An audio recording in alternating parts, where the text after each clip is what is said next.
Good morning, everybody. Again, once again, this is Shinjini welcoming you.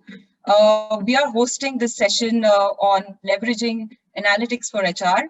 And this is on behalf of Welingkar Institute, or we fondly call it the WeSchool, that we have thought that this is one of the very, very relevant topics today, as I think all organizations are grappling with the new normal 2021.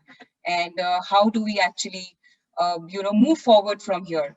So today we have with us our very, very esteemed speaker, Mr. Subhash Khare, who has agreed in a very short time to really, come and join us and throw some light on giving us a little bit of introduction and information on what this course is all about, this program is all about, and more importantly, why it is, such an important thing, why this is such a big buzzword around HR analytics today. So let me introduce him. Mr. Khare has been, has an experience of about 35 years in a variety of roles. He has retired in November 2018 from Wipro as the Vice President, Leadership Development. He has also worked in a variety of roles, including leadership development, workforce management, business leadership, service delivery and operations, consulting, quality management, etc. I mean, there is so much to really talk about him that I've actually got to read from a whole list of things he has done. While he was in Wipro, he has developed and conceptualized, created and implemented a leadership pipeline program called Global 100 for High Potential Leaders program and several other behavioral initiatives and interventions. He designed and ran assessments for senior leaders. He has been known as a thought leader in leadership behavior with several articles and 2 books published under his name.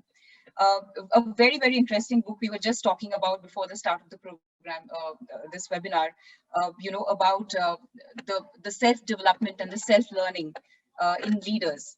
Right, so he has written about that. It's a very interesting book called Nasha Safar Ka. It's a bilingual book. Maybe you should all get a copy of that. He's also authored a book called Optimizing the Organization. Very interesting book. So he's a leadership development consultant, coach, and facilitator. He's worked extensively on HR analytics, digital behaviors, business transformation, change management, and certified in a barrage of, things on psychometrics, right? So that's a little bit of, Subhash Khare for you. So, sir, welcome. I don't think there is really much introduction needed as to why HR analytics is a big, topic of discussion today. We know 2019 December and the world turned and how organizations have been going through VUCA, like Priscilla just pointed out. We are experiencing VUCA real time. There's no more just writing about it and talking about it. And very interestingly, which I was reading, is the fact that even though there are job cuts and there are salary cuts and all that, but still there is a huge, there's a huge gap in the finding the right kind of people for the right kind of jobs, which means there's a skill gap. There is a need for upskilling. There is a need to understand how to really plan, the workforce management and everything. So with that, I will leave, Mr. Khare to really take on the stage. Thanks, Sinjini. So, hi participants, and while the context of today's session is HR analytics, today's session per se is on the future of HR. And what I will do is I'll paint a picture of how the future looks like. And in that, where does analytics fit in, and why analytics? And why should all the people in HR, why everyone in HR must be familiar with HR analytics? And some of you will become eventually practitioners of HR analytics. So I'm going to share some slides. Let me do that.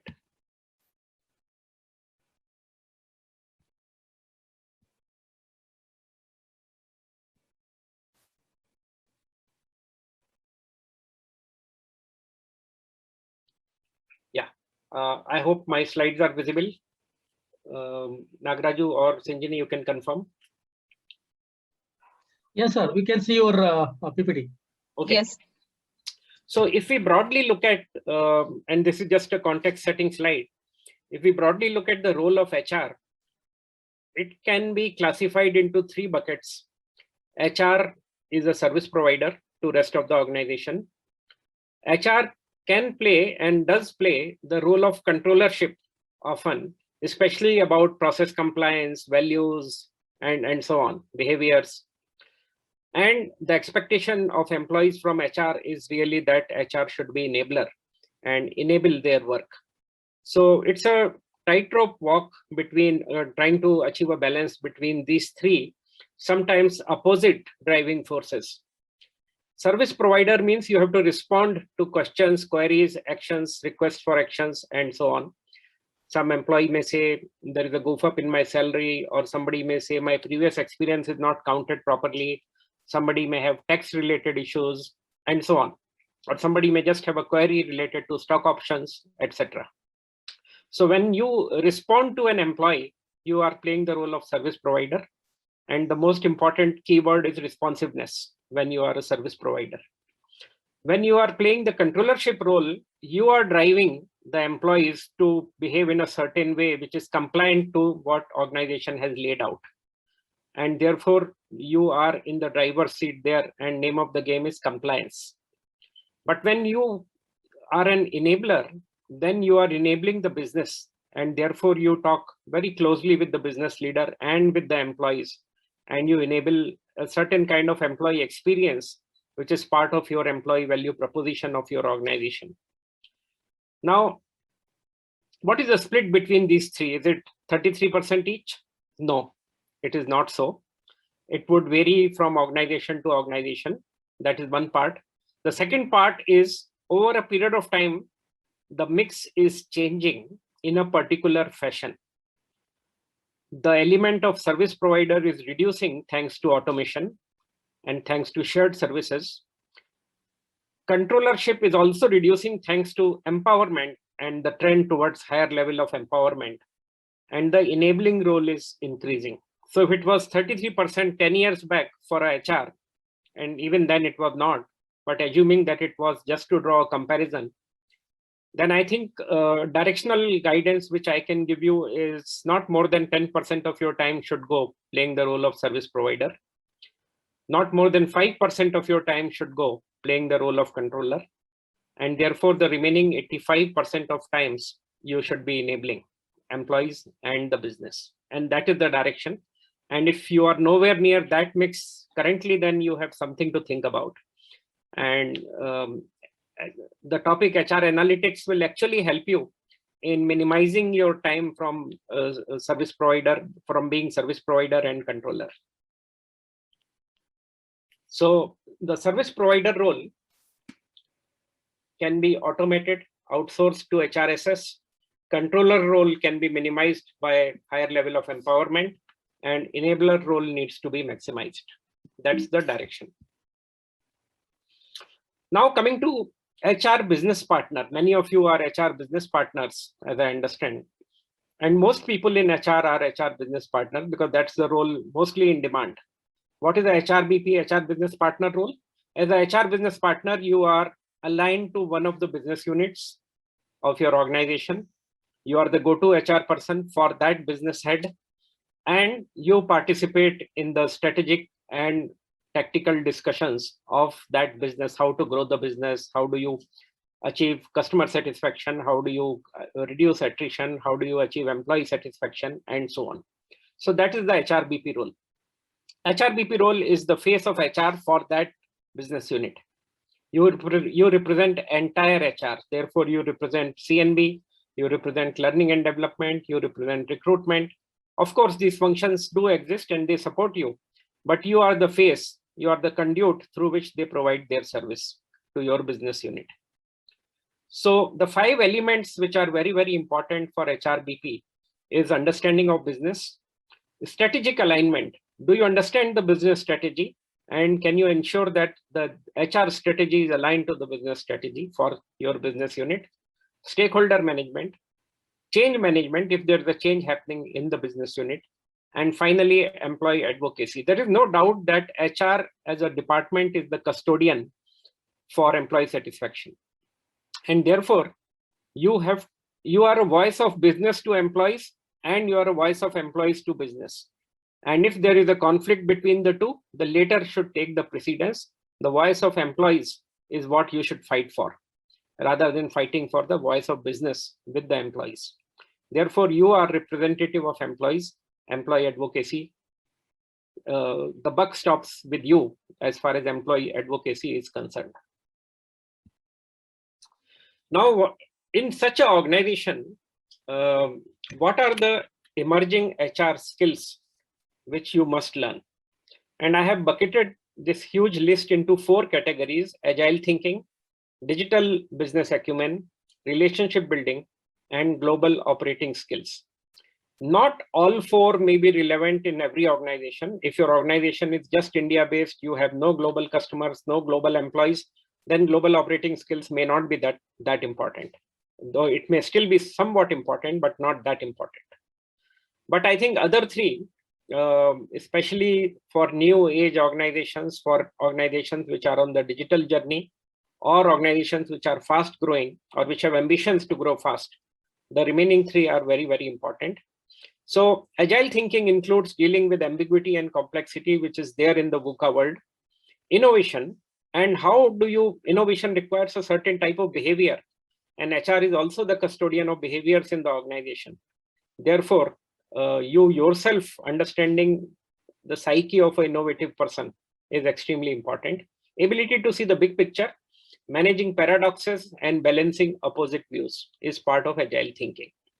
Coming to digital business acumen, leveraging data analytics, and this is really where our topic of interest, HR analytics, comes and sits under digital business acumen, and leveraging technology and automation. Ability to work virtually, and Corona has actually forced all of us to work virtually with virtual teams. We are working quite effectively with people whose face we have never seen. We are not familiar with them. We have seen on video, not in face-to-face.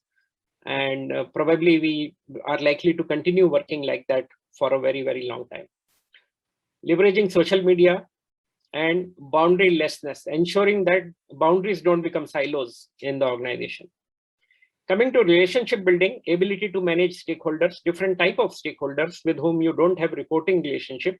And that is where leveraging your influence rather than position becomes very important. And that's a skill we all must learn.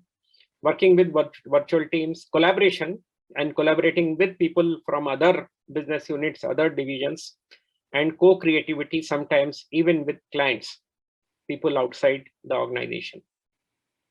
And in the global operating skills, you have foreign language skills, not just English, but many other languages, ability to manage diverse workforce, which come from very, very different cultures, cultural sensitivity about what is acceptable in a particular country and what is not acceptable.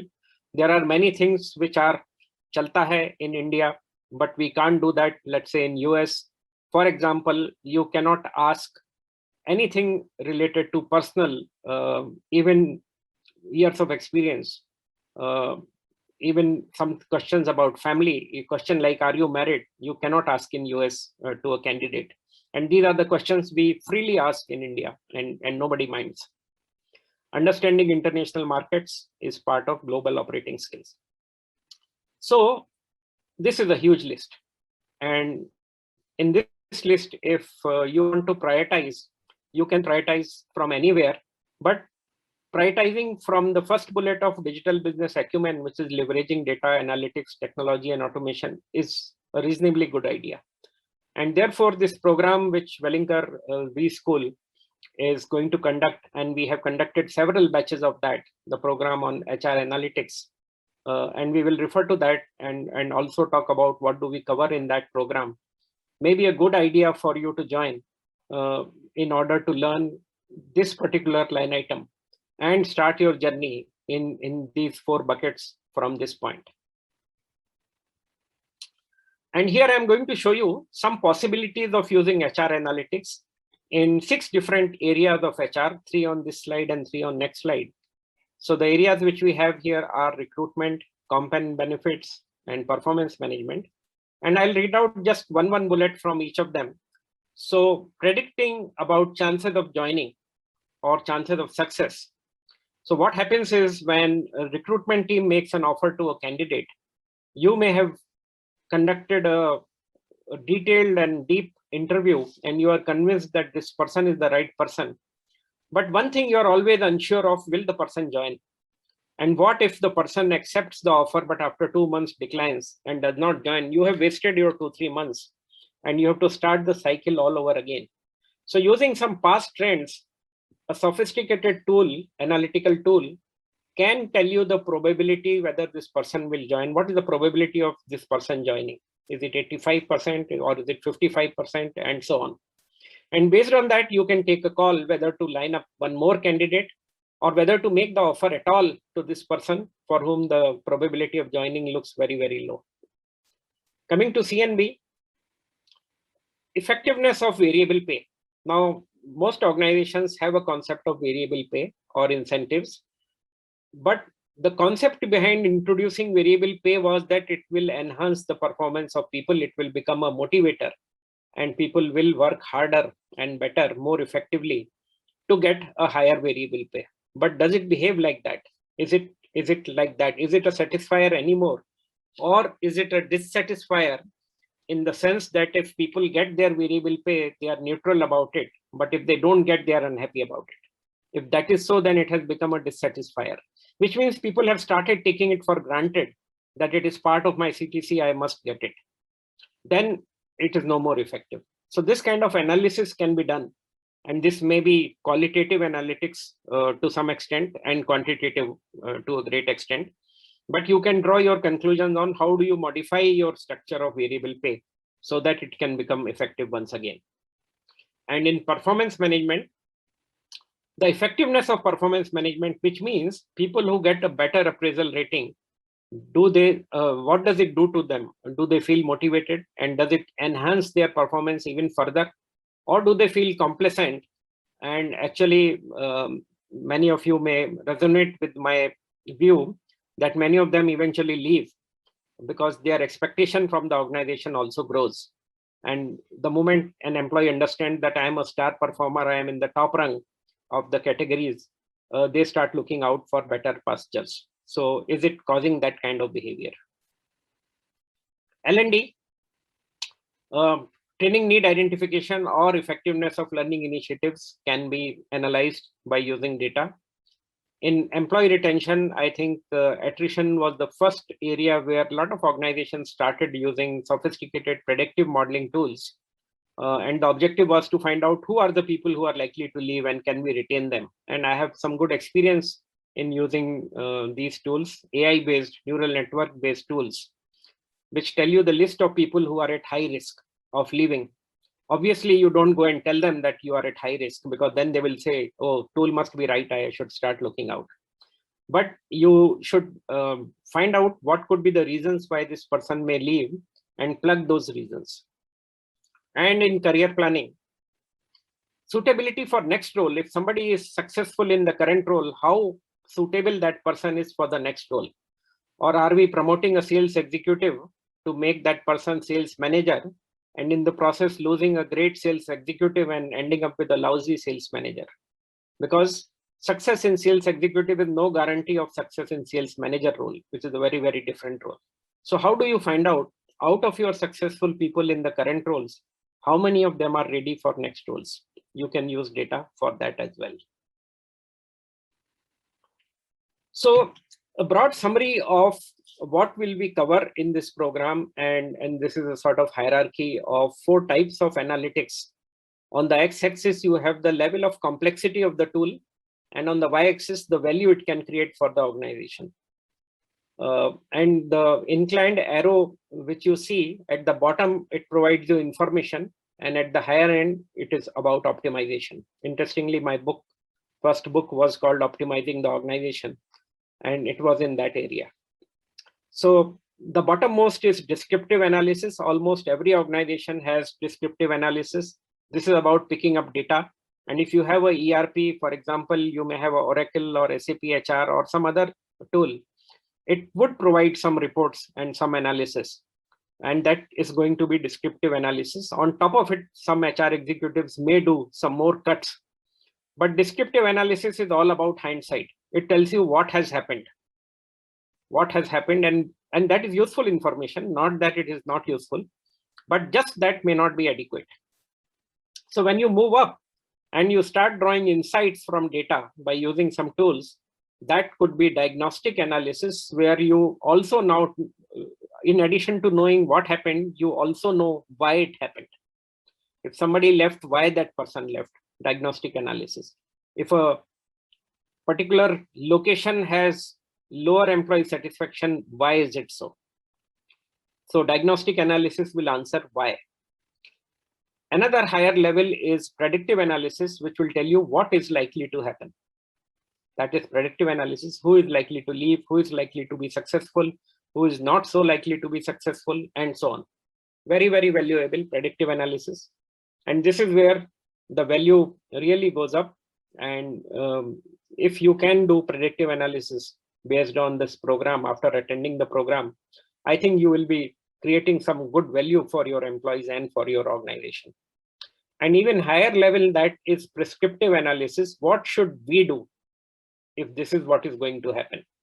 So prescriptive analysis will tell you what should you do to retain this employee, what should you do to reduce the attrition, and so on. So in our program, we will spend sufficient time in the first three: descriptive analytics, diagnostic analysis, and predictive analytics. We will have hands-on exercises, but we will just touch upon prescriptive analysis because this is a small, short program. And in this short program, the scope of the program does not permit us to do a deep dive on prescriptive analysis, which requires a very, very sophisticated tool. But if you have done the first three, you are ready to learn the next, and maybe you can attend another course some other day, some other time, on prescriptive analytics, which is both predictive and prescriptive are about foresight. So I'll just give you a glimpse of how our schedule looks like of this program. Bottom to top: visualize and explore HR data in Microsoft Excel. Some of you may be already doing it. Some of you may have done it once or twice with some struggle, or one or two of you may have never done it.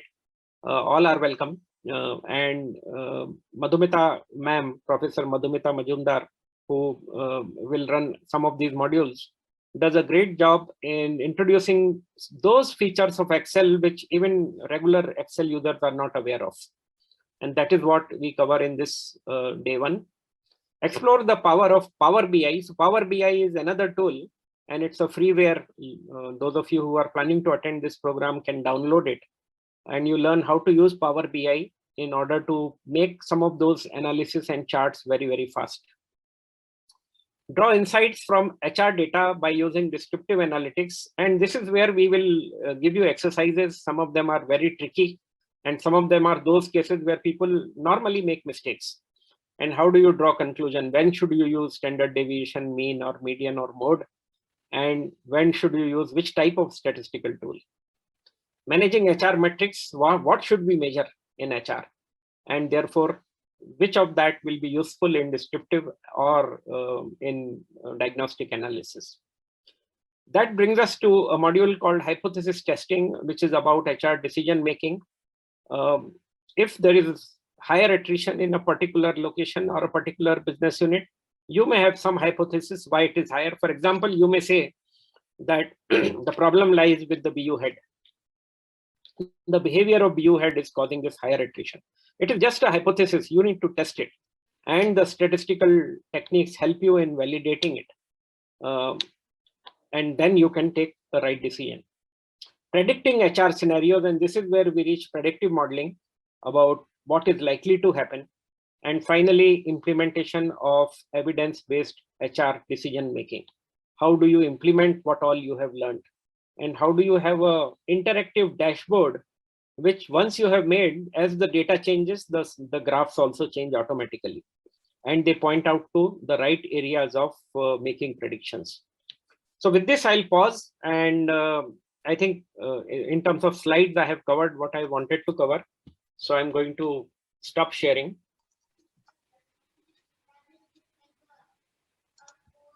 Yeah. So we have a few questions in the Q&A. So I think I'm going to repeat that for you. I think the first one we will, address, which is Priscilla's question on what are the key HR metrics of HR, especially in the VUCA world. So if you can just talk about that. Yeah. So some of it I showed you in a slide, but let me answer it in little more details. So in the VUCA world, you need to measure things which are very, very different from what conventionally you may have measured.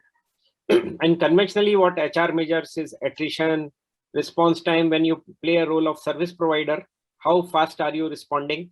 When you play a role of controller, then level of compliance. But in a VUCA world, you need to be an enabler, and therefore, how effectively are you enabling? For example, level of collaboration. And wherever some work needs to be done in the organization through collaboration, have we implemented those collaborative processes, and how well are those working? Can be something which HR may like to discover and know about. Readiness of people for very, very different roles. That is also succession planning, which is part of that. So who are the people who can move from current role to a very, very different role? For example, in a IT organization, can some delivery person move to sales or pre-sales? Can some pre-sales person move to delivery? And this kind of a lateral shift, how many people are ready? And if not many people are ready, what should we do to make many people ready? Those kind of questions are the key questions to ask. I'll move to the next question, and I can see Aarti Tripathi's question. I'll read it. If we just have knowledge but no practical experience, how can we convince that we want to shift to analytics, though we don't have any experience? Yeah. So after this program, in fact, during this program, you will gain some experience because this program is exercise driven. But my suggestion is that once you have attended this program, which is a 5 weekends program of 3 hours each, so it provides a sufficient time for exercises, you must start practicing it and share your analytical output, share your dashboards with the rest of the organization or your supervisors, and make your presence felt that you know this topic and you have attended a certification program in this. And slowly start increasing the proportion of your time you spend in HR analytics. And who knows, one day you may take a full-time career in HR analytics. Okay, do we have, I can see only 2 questions. No, there is one more follow-up question from Aarti. She had messaged saying that, can you repeat the names of the books? So before we move on to the other one. So my first book, which got published in 2006 by McGraw-Hill, is called Optimizing the Organization. And it's a book which is a management book. It is not really a HR book, but there's a chapter on people, optimizing people. And I think it's an interesting read for many of you. However, the bad news is that the book is out of print currently. So those of you who are who desperately want to read it, please write to me separately, and I'll make some arrangement to send you a soft copy, if not a hard copy, because the book is out of print for some sort of operational reasons at McGraw-Hill. The second book is a leadership book, Understand the Difference Between Management and Leadership.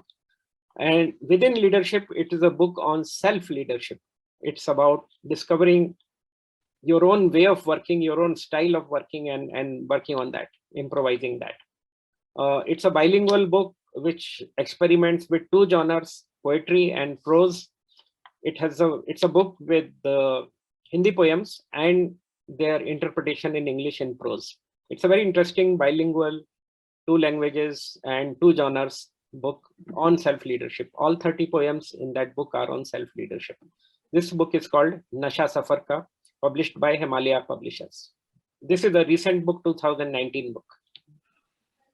Sir, I got a very interesting question which came privately to me.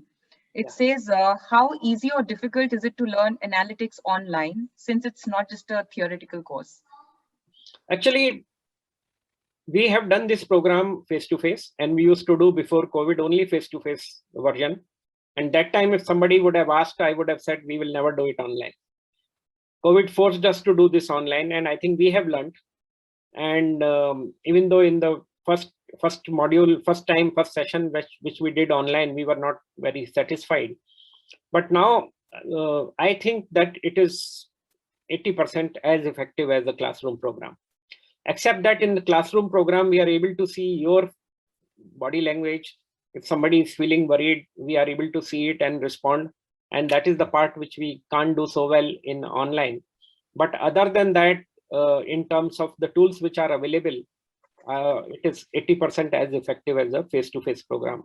Remember that face-to-face program is much more expensive. It takes much more time. It was a 5 full days program with a lot of exercises. And those of you who are not in Bangalore need to travel to Bangalore and make your staying arrangement here for attending that program. Online solves all these problems. It is a shorter program, much cheaper, no logistics, no travel, no staying cost, etc. And therefore, many people can attend this. So both have pros and cons. Okay, I think there is one more question. Another one from Priscilla, sir. Can you read the question? This says, apart from the innovative modules, will we be covering traditional aspects of HR analytics as well? I don't know what you mean by traditional aspects of HR analytics, but every aspect of HR analytics would be covered. So some of the basics, people, especially who don't have a maths background, in HR, we do have many people who don't have maths background, and they have a fear that the moment they see numbers, they want to run away. I think that fear will certainly go away because we will cover some basic aspects of how to look at numbers, how to become number friendly as well. So Priscilla, if you have anything specific in mind when you say traditional aspects, you can type it again. Otherwise, my answer is we will cover.